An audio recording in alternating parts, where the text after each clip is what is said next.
Hello and welcome back to another episode of The Mum Show. Today I'm joined once again by Claire and Emma as we chat about how to get our families working well together. So get yourselves comfortable, grab a cup of tea and let's get started.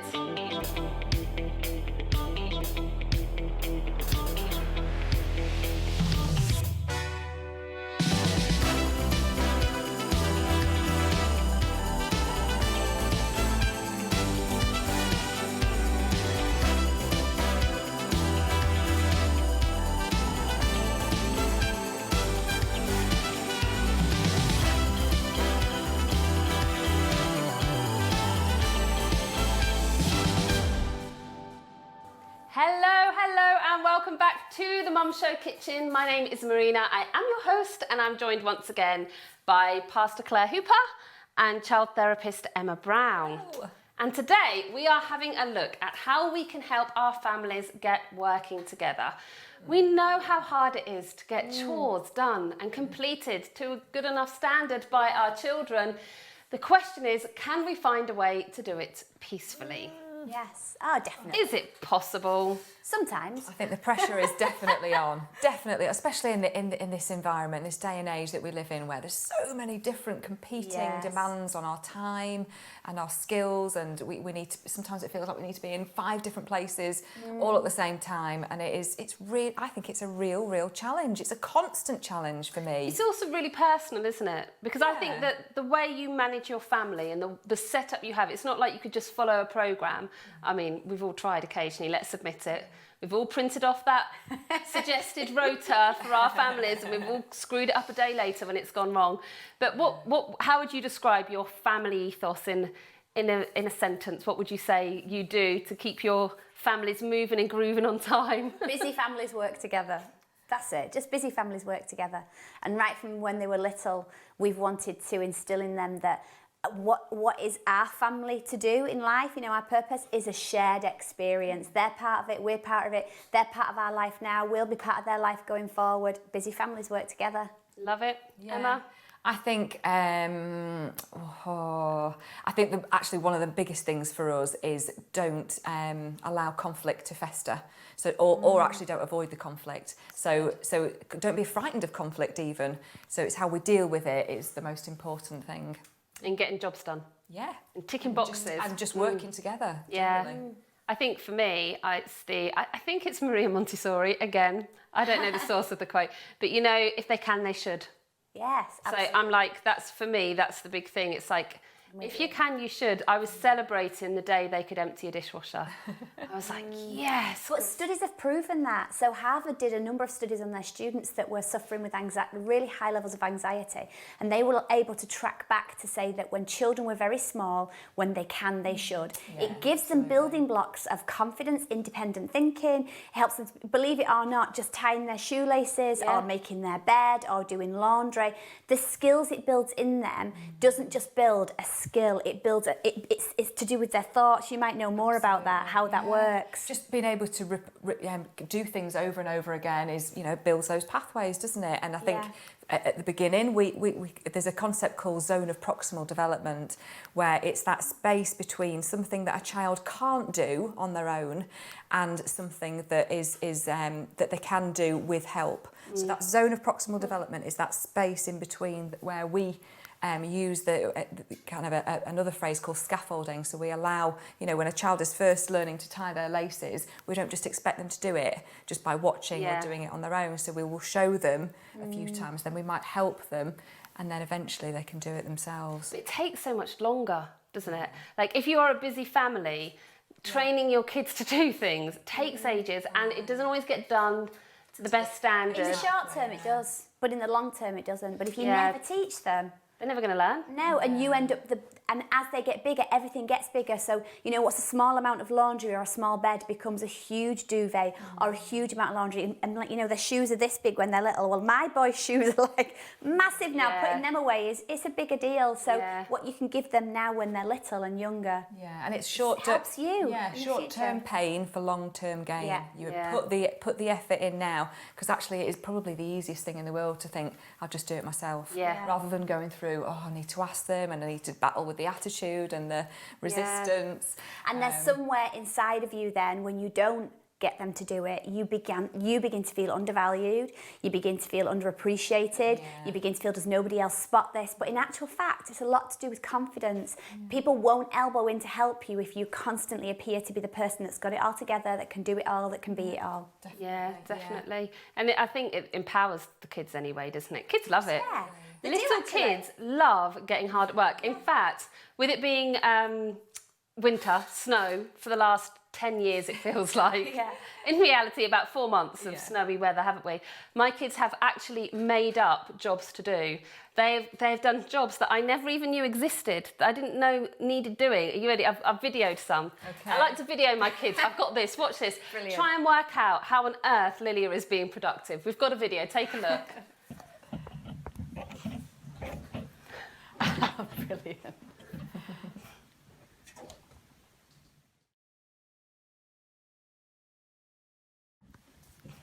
It's like she is scraping the snow off the windowsill. Yeah.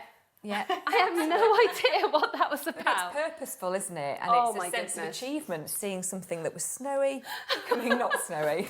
And at the end, I noticed that whilst she was chiselling the snow off of the window ledges, Reuben was removing the snow from the flower beds. I was like, very productive children, not got a clue what you're doing, but I didn't want to ruin the sense of, you know... Feeling like they could contribute. Together. Feeling like they were being helpful and useful and having a job, and definitely. It's in them, isn't it? It's in them to want to get involved and get stuck in and to make a difference. And like you say, it's really therapeutic, isn't it? Absolutely. To see something get done, to see what was once snowy, now not covered in snow. Yeah. Are you ready to hear more from our lovely children? Absolutely. Okay, we've got a VT, let's take a look. Mum Joe Kids, action! What do you think it means when a family works together? I think that's pretty much the definition of family. Working this together. One's kind of tricky. Because although it's a family, it's not some kind of team or gang. Like within every group, within families, within like bigger families with grandparents, uncles, aunts, within teams, within everything really, within the army, you've all got to work together. Good job, Joshua. Yeah, kind of good job, because that was kind of tricky. What jobs do you have around the house? Anna, what jobs do you have to do? Sometimes I take care of my baby sister, Eva. And sometimes before I go to bed, I try and tidy up my room. That's not me. I empty the dishwasher because Mummy hates it, and so do I. And I still do. Well, in the morning, I have to tidy the kitchen, wash up all the breakfast things. What is the rest of the things? Well, in the evening, I tidy up the lounge, and I sometimes do the dishwasher. Oh yes, I read the Bible, hoover the stairs sometimes. My dad, he is kind of the general, telling us, right, you hoover the stairs, you tidy up the lounge, Mum, wipe up the breakfast bar. Yeah, he is kind of the general. When it comes to tidy up, my dad's in charge. It really is. My mummy's in charge when we have to tidy up. Lilia, tidy up the lounge while I sort out Reuben. Do you think your mum and dad need help? I don't think that they need help, as in they wouldn't be able to live without someone to do the work for them. But I do think it's very important to help your parents, because they feed you, they bring you up, they do. Yes, they do a lot for you. Thank you, Lilia. They really do a lot for you. I do jobs, but I don't mind getting paid. I don't want to get paid. And I don't get paid, but my brothers do. But I don't mind, really. I don't get paid, I just do it because we're part of a team. It's not like we're workmen who've come over to clean your house for you. But yes, I do get pocket money at the end of the week if I do a certain set of jobs, and so does my brother. But we do a lot of other jobs without getting paid for them. Once Mummy and Daddy told me, okay, if you're going to stay up, you're going to have to do some jobs. So I did the trampoline, and I basically just jumped on it instead of tidying. I just jumped and went zoom, zoom, zoom, zoom, zoom, instead of going. Just jumped. She's learnt the art of making turning a chore into delaying going to bed and just having lots of fun, basically. Yeah, it didn't work. It didn't work when I told her to do that at all. Don't you love the definition that he gave, though? Isn't that the definition of family working together? Yeah. I'm like, oh. Yeah. I know. Yeah, tell all families that. And I is want to incredible. pay the little sister. She's like, I don't mind. They get paid, but I really don't. don't and mind. I She don't strokes the mind. dog while she said, I really don't mind. But I thought that was really interesting, actually, because Joshua, his response to that was, well, it's not like we're workmen getting paid, which I found that really interesting, because I was like, in your head, you're saying, I do a lot to contribute to this family, but basically, and he spent a long time articulating this to me, you know, he really did talk about this a lot, and he was like, we do a lot in the family and we contribute a lot, but basically, when we've been really helpful all week, and we've contributed all week, then at the end we get pocket money, which is just really interesting, because it's kind of that sense of, you know, because a lot of this is a debate, isn't it? You know, do you pay your kids? And I think pocket money is really important for kids to learn that. And in our family, we tend to say shared responsibility means shared pleasure. Yes. So you put into the family pot and you take out the family pot, and that's kind of the way we do it. But I found it so interesting watching that dynamics and what drives you, and obviously, like, we sit here going, yeah, and motivate your kids, but when they impersonate us, Dad's a general, Mum goes, Lilia, tidy the lounge while I look after Reuben. So funny. It's so funny. That is definitely our house, what Josh was describing. Dad, Mum, do the dishes. yeah, I get bossed around more than anybody in our house to get the jobs done properly. Yeah. There's so much to do, though, isn't there? And to keep things working and ticking together, everybody's got to do it. And I guess Everybody has to. it's trying to cultivate a way of doing that peacefully. I think that's one of the things. Can I tell you a quote by a lady called Charlotte Mason? Yeah. I love her. She helped people do education, and finally I can actually quote the source. So this is amazing, because I can never do that. But she does. She has in one of her books, let the young people feel that the happiness of the home is a trust which every member of it has in charge. And I love that. It's like, make your children feel like they need to contribute to the happiness of the home. Absolutely.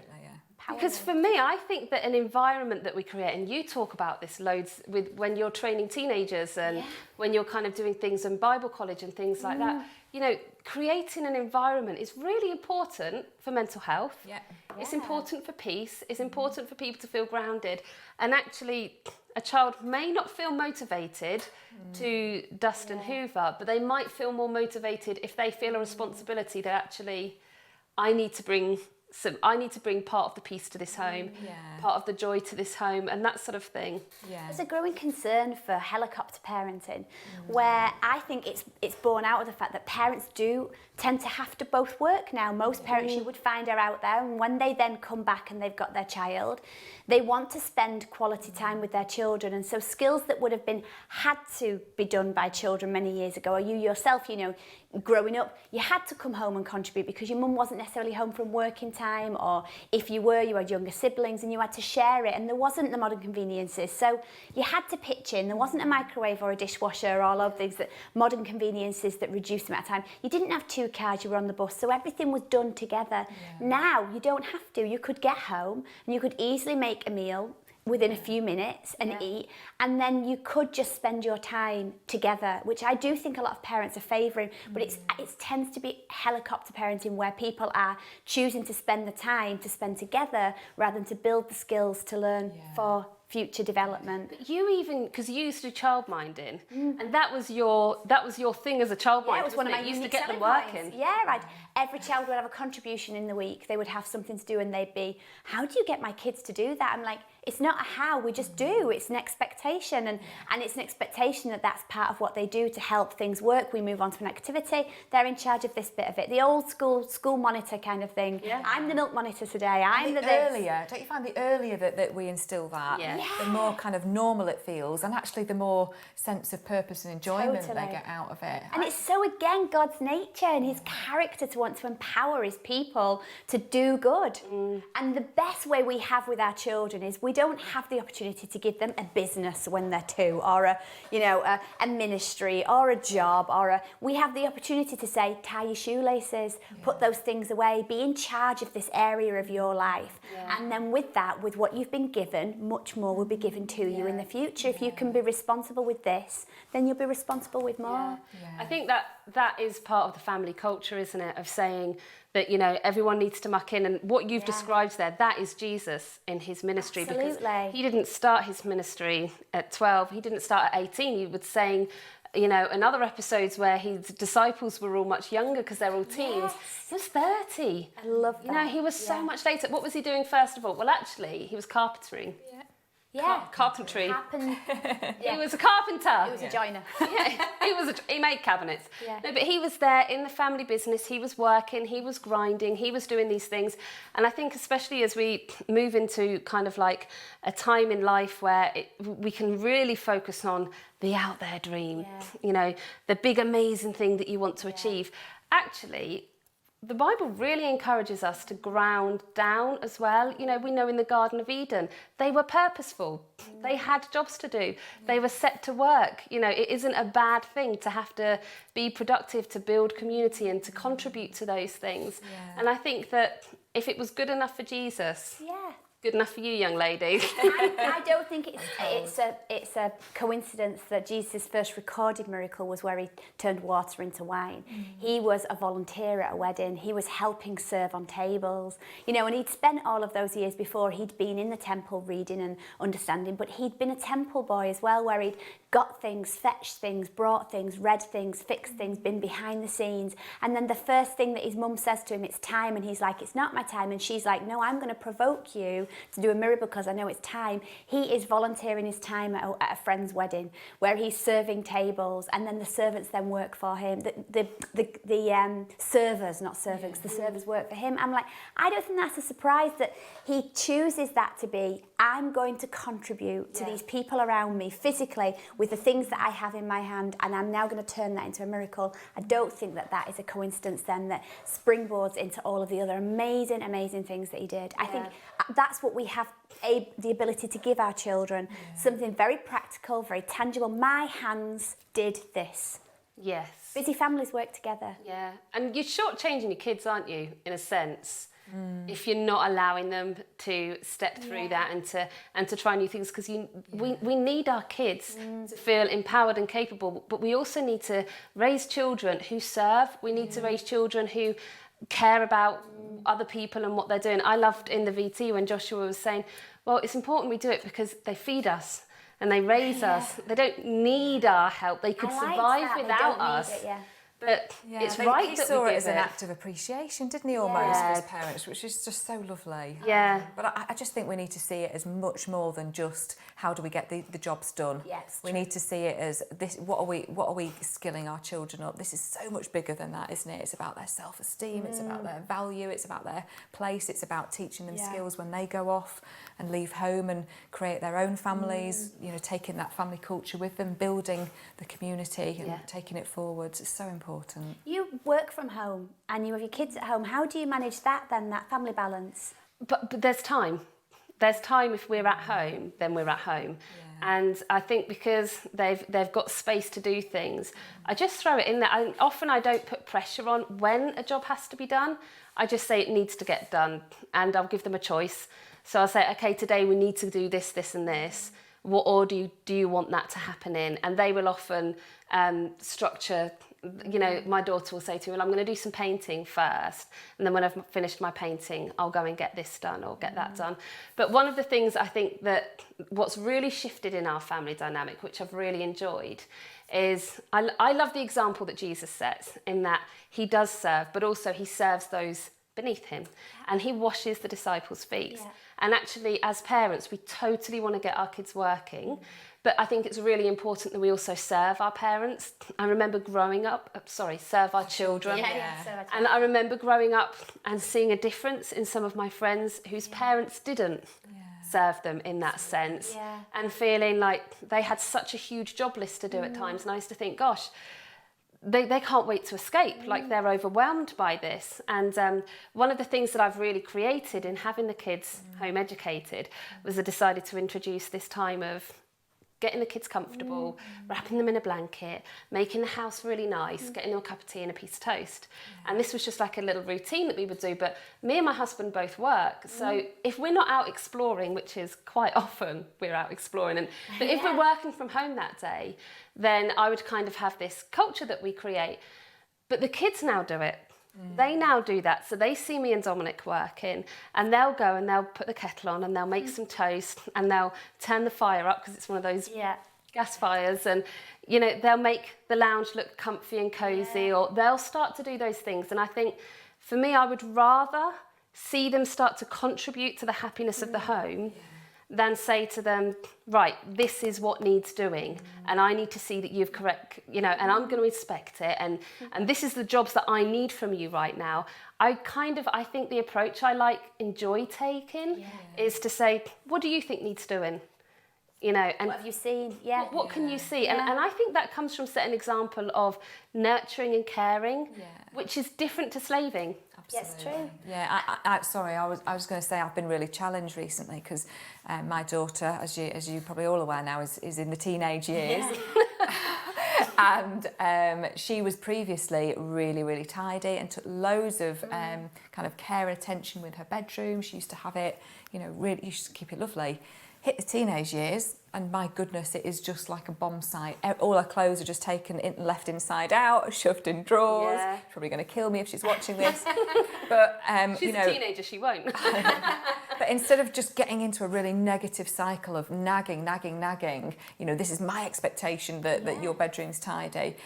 I've just decided that I'm going to, every so often, which is usually about once every couple of weeks, we'll just do it together, and it is about actually, you know, I'm just not going to choose this to be a big battle. You know, she knows the other jobs around the house, and that's much more about involving and helping out and joining the family. She knows what her jobs are, and she will do them. But her bedroom is her bedroom. But I want to serve her still, and I want her to feel. That actually, I want her to get that appreciation of what it feels like to have a really nice, tidy, to be clean blessed bedroom. as well. Yeah, exactly. To just feel, because my mum used to do that. I mean, my bedroom was like, it would be perfect for a few days. What? Disclaimer on my house. I have a very tidy house, but yeah, the bedroom would be an absolute mess. But it was one of those extremes. So if I dropped like a piece of tissue on the floor, the whole room would be wrecked within half an hour. But if it was clean, it was perfect. But generally, it was never perfect. And my mum, every now and again, would just come in and she'd be like, right, come on, love, let's get this sorted. And she'd do it with me. And I think probably they are my strongest teenage memories. Is my mum walking in at that time and going, come on, love, let's get this sorted with the bin bag. And I think that was a way that my mum could really love me in that time. It wasn't a sit down on a lap and have a cuddle. It was just that absolute nurturing of, do you know what, I feel so taken care of right now. And I think it's my strongest, you know, reflecting really now, I think it's my really strongest memories of my mum at the moment, I'd probably say. So what do you think, because we can get into like a rut, can't we? Where, you know, especially if we get really busy, where, let's face it, we can't even handle the jobs ourselves. What would you suggest, what would you recommend parents try to move from a place of passive, uninvolved children to helpful working children? What would you suggest are some good things? I love your tip. On my list. It's fabulous. We have just tried to work with me and my husband. We talk about this all the time, about, you know, involvement and contribution and working together. And actually, I will happily sit down and say to the kids sometimes, I need your help now. I know you love me. but to help me, this is what I need from you. So they're really willing to get involved and do things. But we have this list that I say, it's choose it or lose it. And I write down a list of things that need doing, including their bedrooms, because and I write mine. So we all write lists, all of our names, and you have to run from the other rooms, and you have to put your name aside 2 or 3 jobs, your initials, and so they come running. The moment I say, there's a list on the table, come and choose what you want, or somebody else is going to get it. And they all come running because like nobody wants to clean the toilet and nobody wants to take the dog out. They come running and it's hoovering the stairs or cleaning the bathroom or doing this or doing that. And even I were including, we just spend an hour together just all getting it done. But can I tell you, we've been doing that since the kids were little, but it really works. Recently, we've got, you know, an adult child now, he's 18. Whenever we go away for a weekend or do something, when I come back, our house is spotless. One of the things that he prides doing now, he's been doing his own laundry for years anyway. I've taught both my boys to do that. One's 15, one's 18. I just stopped doing their laundry. I said, if you want washing done, this is how you use the machine, this is where the stuff is. Wash it, just get on with it. You can do that yourself. You're too old for me to be washing your pants, okay? I've been doing that for long enough. It's your turn now. And so it really works. And so we were away for the weekend and we come back, the house is spotless. They just do it because they're really proud that they can offer that, contribute. Like the boy was saying, what's the boy called? Joshua. They can contribute. It's because I want to contribute. There's so much value in that, isn't it? Yeah, and it's so good. Again, it's just the nature of God to want his children to know that they can contribute, that they have an important part to play. Yeah, I love that. I used to do that for my mum because my mum decided to get a degree when I was when I was about 15 or 16. She went back to studying, and so she would come home late from university sometimes. And I used to pride myself, as did my other sisters, in blitzing downstairs, and we'd be like, right, let's just get all this done. And actually, I think one of the biggest motivators for me was my mum's face when she'd walk through the door, and she'd just be absolutely elated, and she'd be like, and I used to like spray the polish around the room, That's what they do. so she'd really smell it. They text me and they go, what time are you going to be home? What time are you going to be home? What time are you going to be home? Because they want to showcase their work. So that's the second tip then. Yeah. Big, proud, positive responses. Absolutely. So delighted. Shall I give one? Yes, please. Is that when things are not going great? Yeah, absolutely. Family group meetings. Oh, good. They can be really, really valuable, and not just to focus on what we're all getting wrong, but focus on what's going well as well. What do we want to do more of together? What do we, what do we think is working well? And actually, sometimes it's difficult. Now we've got older children; they all want to be heard. Yeah. So we have a thing where we have a special teddy, so you can't speak. Yeah, or the wooden spoon. But it didn't work because they kept pointing at each other. So we ditched the spoon, but a teddy might be a better. Teddy or a cushion. So I guess it's What's great? Yeah. So if you're holding a teddy, you can speak and be heard, and it just allows everybody's voice to be heard. Yeah, it's really good wisdom. That is really good. I like that. I like the way would that work in your family, Claire? Maybe it would have done now they're older. Perhaps not, but I think it would have done actually. Something softer than a spoon that you could wag at somebody. It's good. I like the problem-solving element of that. Yeah. I think that's really good as well. I think I probably would say to establish routine. Yes. I think it just makes it so much easier. Yeah, if you just get used to the fact that you get up and you always make your bed. Yeah. It's like my husband always tells me, apparently exercise is like brushing your teeth. You just do it every day. Yeah. You just do. I don't.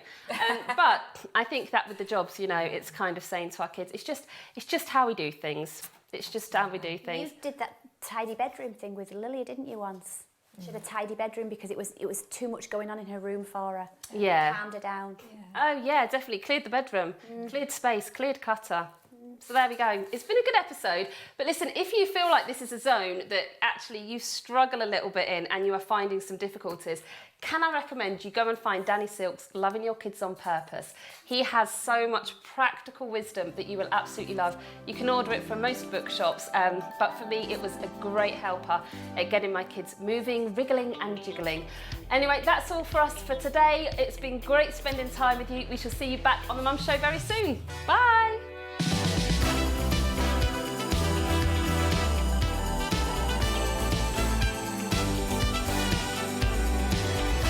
Hello parents, don't forget to say hello.